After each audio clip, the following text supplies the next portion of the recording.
நம்ம இந்தியால பொலிட்டிக்கல்ல நாளுக்கு நாளுக்கு நிறைய விஷயம் நடந்துகிட்டே இருக்கு. அதுல ரொம்ப முக்கியமான விஷயம் தான் பிஜேபி தமிழ்நாடு. என்னடா சொல்ற பிஜேபி தமிழ்நாடு? எங்க இருக்குங்க அமெரிக்கா மாதிரி சொல்லிட்டு இருக்க? ஆமாங்க. ஏன் பிஜேபியால இன்னுமே தமிழ்நாட்டுல அதிக சீட்டை பெற முடியல, அதிக பெர்சன்டேஜ் பெற முடியல? why BJP could not make a mark in Tamil Nadu? இந்த கொஸ்டினுக்கு இந்த வீடியோட ஆன்சர் இருக்கு. இது ஆன்சர்னு அக்செப்ட் பண்றவங்களுக்கு இந்த வீடியோ நீங்க ஃபுல்லா பார்க்கலாம். இது நான் ரிசர்ச் பண்ண எல்லாத்துலயும் எடுத்து இதனாலதான் பிஜேபியால தமிழ்நாட்டுக்குள்ள வர முடியல அப்படின்னு சொல்லிட்டு ஒரு விஷயத்த என்கிட்ட நான் எடுத்து வைக்கிறேன். அது ஏன், என்ன மாதிரி விஷயம், நிறைய சஸ்பென்ஸ் கலந்து இருக்கு. சிஏ பத்தி இருக்கு, நீட்டை பத்தி முக்கியமா இருக்கு, கச்சத்தீவை பத்தி இருக்கு, மீனவர்கள் நடக்கிற வன்கொடுமைகள் பத்தி இருக்குது. இது ஃபுல்லா தெரிஞ்சுக்கணும், அந்த வீடியோ நீங்க ஃபுல்லா பார்த்தா.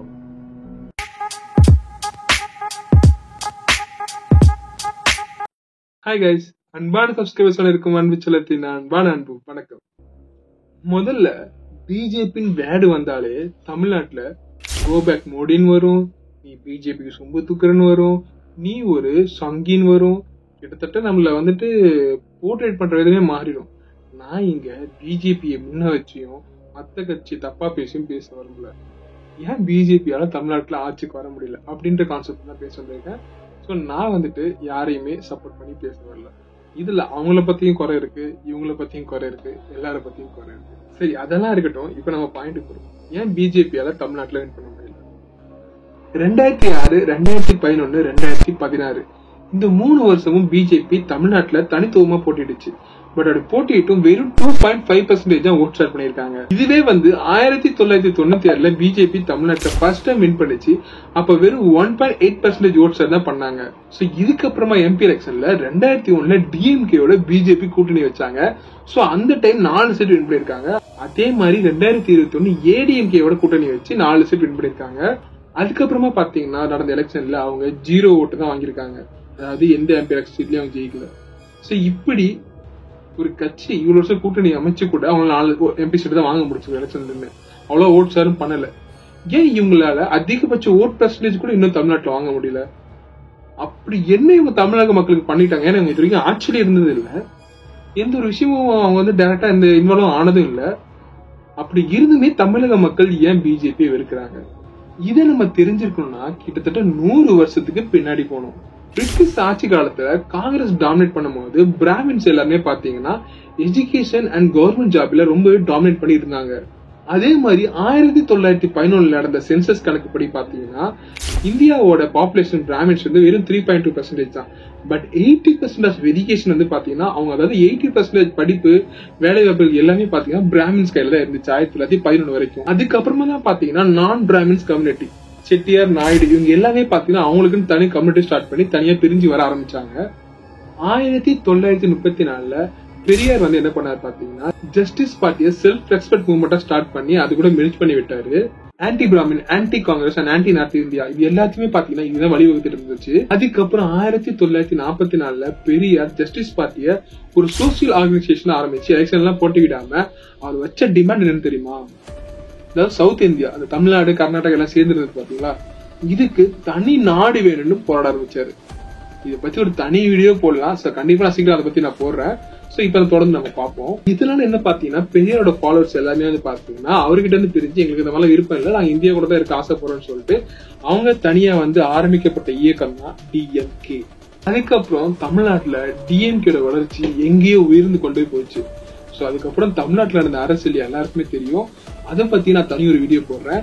சோ இப்போ பாத்தீங்கன்னா டிஎம்கே 1963 காங்கிரஸோட கூட்டணி சேருது. சோ கூட்டணி சேர்ந்து பாத்தீங்கன்னா அது ரொம்ப பெரிய மாற்றத்தை தமிழ்நாட்டுல கொண்டு வருது.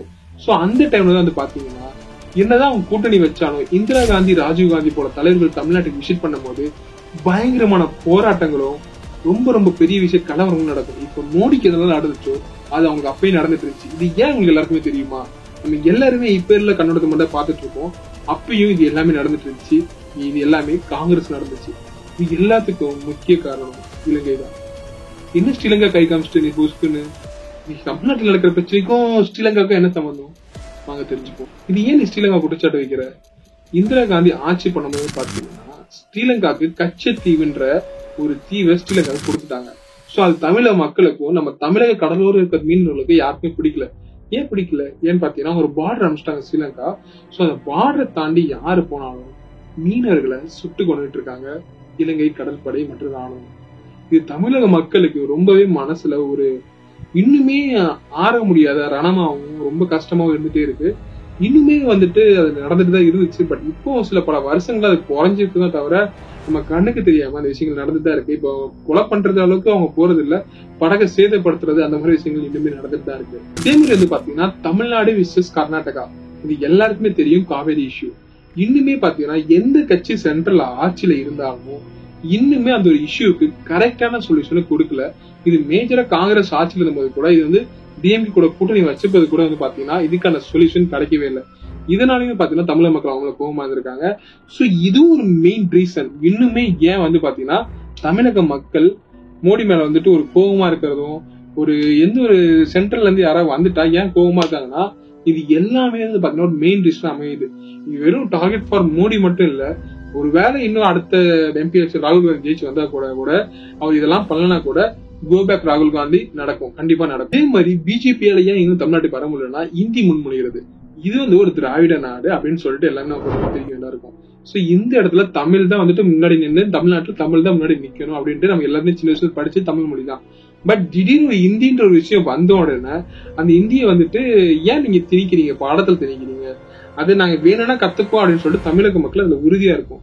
சோ அதனாலதான் வந்து பாத்தீங்கன்னா இன்னுமே அந்த ஒரு ரீசனை மத்த பொலிட்டிக்கல் பார்ட்டி ஒரு மெயின் ஒரு இதா எடுத்துக்கிட்டு கருவா எடுத்துக்கிட்டு அதை பெருசாக்கி மக்கள் மத்தியில அதை பரப்ப விட்டாங்க. பரவிதான் வந்து பாத்தீங்கன்னா இன்னுமே அதை வந்துட்டு தமிழ்நாட்டுல அவ்வளவு சீக்கிரம் கொண்டு வர முடியாது. எந்த அரசியல் கட்சி நினைச்சாலும் ஒரு இந்தியை வந்து அவ்வளவு சீக்கிரம் தமிழ்நாட்டுல கத்துக்கணும் தமிழ் மக்களை கத்துக்க மாட்டாங்க. அவங்களுக்கு தமிழ் லாங்குவேஜ் ஃபர்ஸ்ட் அவங்களுக்கு நல்லாவே தெரியும். அது யார் என்ன அரசியல் பண்ணணும்னு நினைச்சாலும் அது முடியவே முடியாது. அண்ட் இன்னொரு மெயின் ரீசன் என்னன்னு பாத்தீங்கன்னா பிஜேபியில இது வரைக்குமே வந்து பாத்தீங்கன்னா ஒரு பெரிய ஸ்ட்ராங் லீடர் கிடைக்கல. ரீசெண்டா அண்ணாமலை வந்துட்டு தலைவரா இருந்த வரைக்குமே அவரு கொஞ்சம் கட்சியை மேல கொண்டு போனாலும் சரி, பட் ஓட் பெர்சன்டேஜ்ல பெருசா எதுவும் இன்வால்மெண்ட் தெரியல நம்மளுக்கு. எல்லா கடைசியா நடந்த எலெக்ஷன்ல பெரிய பெர்சன்டேஜ்ல அதிகமா ஆகல. பட் அதனாலதான் ஒரு மெயின் பேஸ் பிஜேபியோட மெயின் பேஸ் நம்ம பிஜேபி நமக்கு மைண்டுக்கு வந்தாலே டைரக்டா நமக்கு போறது டெல்லிக்கு தான், மோடியோட பேஸ் மட்டும்தான். அதுக்கப்புறம் அமித்ஷா தெரியும், அப்புறம் தமிழ்நாட்டுல வந்தா நம்ம தமிழிசை தெரியும், அதுக்கப்புறம் நம்மளுக்கு அண்ணாமலை தெரியும். இன்னுமே பிஜேபிக்கு ஒரு ஃபேஸ் இல்ல. இதுவே நம்ம மத்த கட்சிக்கு போனா டிஎம்கேவும் சரி, ஏடிஎம்கேவும் சரி, தேமுதிகவும் சரி, அண்ட் காங்கிரஸுமே சரி, அண்ட் இப்ப ஆரம்பிச்ச நிறைய கட்சிகளுமே சரி, எல்லாருமே வந்து பாத்தீங்கன்னா தெரிஞ்ச ஃபேஸ், இவங்க நம்மளுக்கு தெரியும் அப்படின்ற மக்களுக்கு ஒரு தைரியம் இருக்கும். பட் பிஜேபியில அப்படி ஒரு ஸ்ட்ராங் ஃபேஸ் கிடையாது தமிழ்நாட்டுல இனிமே. அதே மாதிரி இன்னொரு மேஜர் டிராபேக் பிஜேபிக்கு என்னன்னா நீட் அண்ட் ஜிஎஸ்டி. இந்த நீட் இந்த ஜிஎஸ்டி, இந்த நீட் அண்ட் ஜிஎஸ்டி மத்த மாநிலங்களத்துல எல்லாத்தையும் நம்ம கம்பேர் பண்ணி பார்த்தோம்னா, அதாவது நம்ம சவுத் சைடு நம்ம தமிழ்நாடு கர்நாடகா இதை தவிர்த்து மத்த இன்க்ளூடிங் ஆந்திரா எல்லா மாநிலத்திலும் போய் பார்த்தோம்னா நீட்டை வேற மாதிரி வரவேற்கிறாங்க. அண்ட் அதே மாதிரி வந்து பாத்தீங்கன்னா இந்த ஜிஎஸ்டி அதையும் ரொம்ப வரவேற்றுட்டு இருக்காங்க. பட் தமிழ்நாட்டுல அது ரொம்ப ஒரு பெரிய அரசியலா நம்ம கண்ணு முன்னாடி சித்திரம் பண்ணிட்டு இருக்காங்க. நீ இப்படி சொல்லலாம், அப்படி சொல்லும் போது நிறைய பேருக்கு தப்பா தோணலாம். பட் இதுக்கு பின்னாடி இங்க அரசியல் பாத்தீங்கன்னா உங்களுக்கு நல்லாவே தெரியும். நீட்டை முதல்ல கொண்டு வந்தது யாரு? காங்கிரஸ். ஜிஎஸ்டி முதல்ல முன்மொழிஞ்சது யாரு?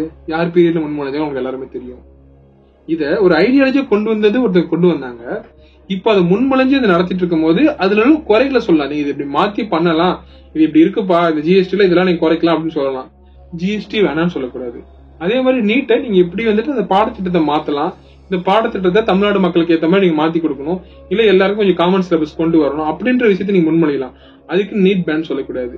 இந்த நீட் ஆல நிறைய நல்ல டாக்டர்ஸ் உருவாகிட்டு இருக்காங்க. அது உங்களுக்கு இப்போ ஒரு புரியாது.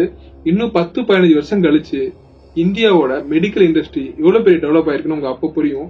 ஏன் இந்த நீட்டோட வேல்யூ உங்களுக்கு இம்பார்ட்டன்ஸ் சொல்லிட்டு அது அப்ப தெரியும். இதெல்லாம் வச்சு பார்த்தா இந்த ஹேட் வந்து பிஜேபிக்கு இல்ல, சென்ட்ரல் கவர்மெண்ட், அதாவது சென்ட்ரல்ல கவர்மெண்டா இது வரைக்கும் யாரெல்லாம் இருந்தாங்களோ காங்கிரஸ் பிஜேபி இவங்க 2 பேர் தான் மாறி இருந்தாங்க. சோ இவங்க எல்லாருக்குமே தான் வந்து பாத்தீங்கன்னா தமிழக மக்கள் விருப்ப தெரிவிச்சிட்டு இருக்காங்க. இப்ப நம்ம கடைசி 3 வருஷத்துல வந்து பாத்தீங்கன்னா 3 ஆட்சி காலமா வந்து பாத்தீங்கன்னா பிஜேபி ஆட்சி இருக்கிறதுனால நமக்கு மோடி மேல வந்து அதிக வெறுப்பு வந்து இந்த விஷயங்கள்லாம் கனெக்ட் ஆகிறதுனால நமக்கு தோன்றுச்சு. ஆரம்பத்துல நானுமே வந்து பாத்தீங்கன்னா இந்த அரசியல் புரிதல் இல்லாம பாத்தீங்கன்னா ஒருத்தவங்க வராங்கன்னா கோ பேக் அப்படின்னு சொல்லிட்டு நானும் நிறைய பேஸ்புக்ல எல்லாம் போட்டிருக்கேன். அவங்க என்ன சொல்றது, அவங்க நல்லா ஆட்சி பண்றாங்கன்னு நான் சொல்லவே இல்லை. இது வரைக்கும் நான் பேசுன இந்த வீடியோ வரைக்கும் மோடி ஆட்சி தான் பெருசு அப்படின்னு நான் சொல்லவே இல்லை. பட் அவங்க பண்ண விஷயங்கள் இந்தியா அளவுக்கு பாத்தீங்கன்னா ஸ்ட்ராங்கா இருக்கு. தமிழ்நாட்டுல சில பாயிண்ட் கம்மியா இருக்கு.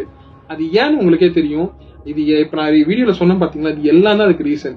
அதுக்கு எல்லாமே ரீசன் ஒரே காரணம் தான், இங்க நடக்கிற பாலிடிக்ஸ் விஷயம் தான். இங்க தமிழ்நாட்டுக்குள்ள இருக்கிற நடக்கிற பாலிடிக்ஸை வச்சு நம்மளை யூஸ் பண்ணி அரசியல் பண்றாங்க. அந்த அரசியல் பின்விளைவுகள் தான் நம்ம பேசுற வார்த்தைகள் எல்லாமே.